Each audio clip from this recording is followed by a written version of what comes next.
91,000 German soldiers surrendered at Stalingrad. Just 6,000 of them ever saw Germany again. Not 6,000 a year, 6,000 total. Most of them were dead within 4 months, and the reason why starts before they were ever captured. The ones who lasted did not come home in 1945, or 48, or 50. The last of them walked back into Germany in 1955, 12 years after they put their hands up. That was not lost paperwork. Somebody decided to keep them, and by the end of this, you will know exactly who and exactly why. And the man who commanded them was home 2 years before they were. We are following those 91,000 all the way out. The march, the first spring, the labor camps, and the handful who walked back into Germany a decade later, to families who had given up on them. Watch the number. It drops faster than you think. On the 31st of January, 1943, Soviet infantry come down into the basement of a bombed department store in the ruined center of Stalingrad and find the headquarters of the German 6th Army. Over the next 3 days, 91,000 men come out of the rubble and put down their weapons.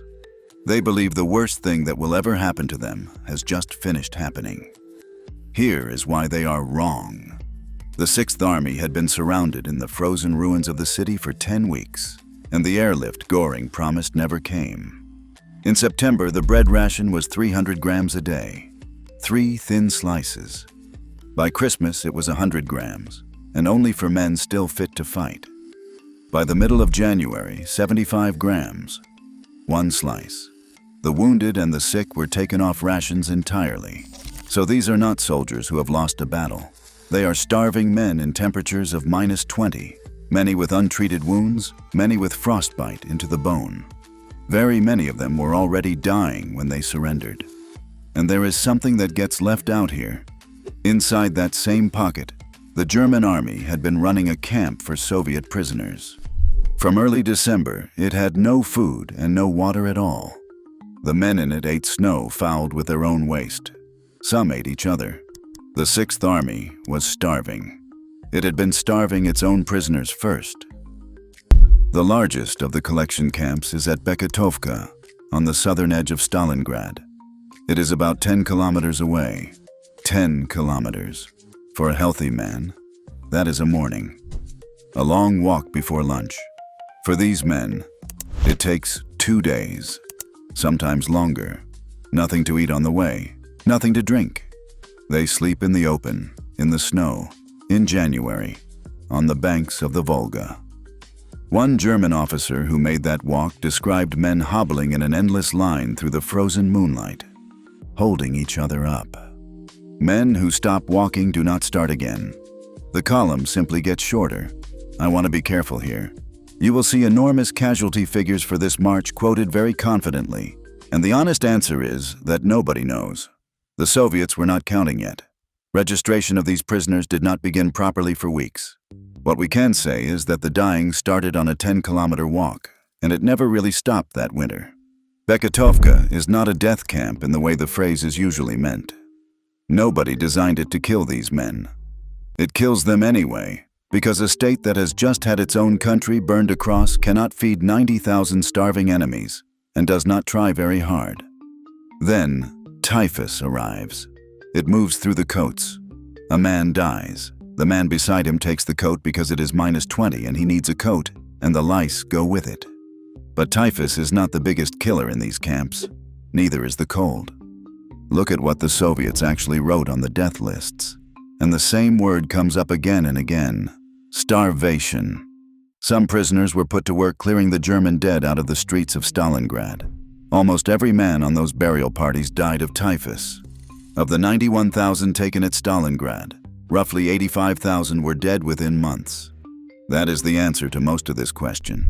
And it happens before the story most people know even begins. The survivors are scattered across the Soviet Union, some as far as the Arctic, some into the coal mines. And here is something that gets missed. Once Moscow noticed how many were dying, it intervened. Not out of mercy, out of use. Dead prisoners cannot rebuild anything, and they are worthless as propaganda. Rations went up. Deaths had to be reported. Camp commandants started getting inspected, which gives you one of the bleakest facts in this whole subject.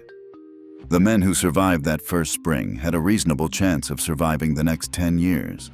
The catastrophe was almost entirely front-loaded. They spend those years rebuilding Soviet cities. Some of them rebuild the one they destroyed. Around 6,000 are still alive to be sent home. 6,000 from 91.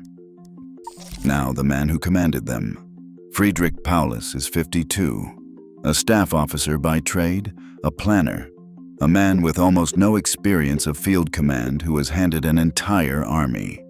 He had helped write the plan for invading the Soviet Union in the first place. Go back to that basement.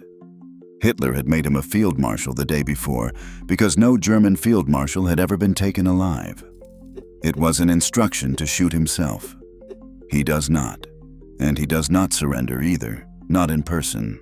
He sends 2 of his generals out to negotiate and waits in the next room. Afterwards, he tells his Soviet interrogators that he never surrendered at all.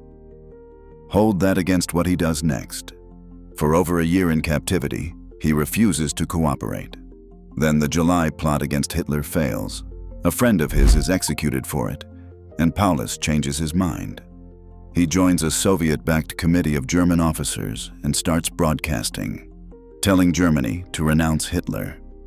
In 1946, he stands up in the courtroom at Nuremberg as a witness for the prosecution and calls the attack he helped plan unprovoked and criminal. His wife died in 1949. He had not seen her since the summer of 1942. He was released in 1953 and given a villa in Dresden and a job. He died there in 1957. 1953. Hold that date, because it matters in about 90 seconds. By 1950, almost all German prisoners of war had been sent back from the Soviet Union. Almost.